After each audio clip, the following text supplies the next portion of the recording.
Petroleum గనులవి, బంగారం పుట్టేది అక్కడే.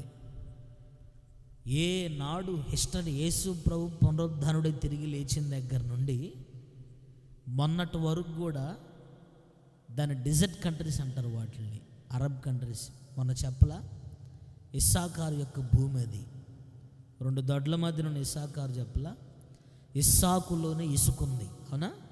ఇస్సాకులో ఏముంది? ఇసుక భూమి. అరబ్ కంట్రీస్ అంతా ఇసుక భూమి.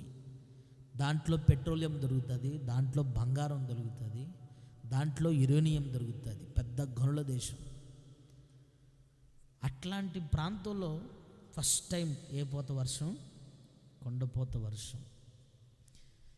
ఇప్పుడు శిష్యుల దగ్గర ప్రభు మాట అంటాడు, భూమి పర్యావరణలో ఎప్పుడైతే మీకు మార్పులు అగపడతాయో నా రాకడ సమీపంగా ఉందని మీరు గుర్తుపట్టాలి.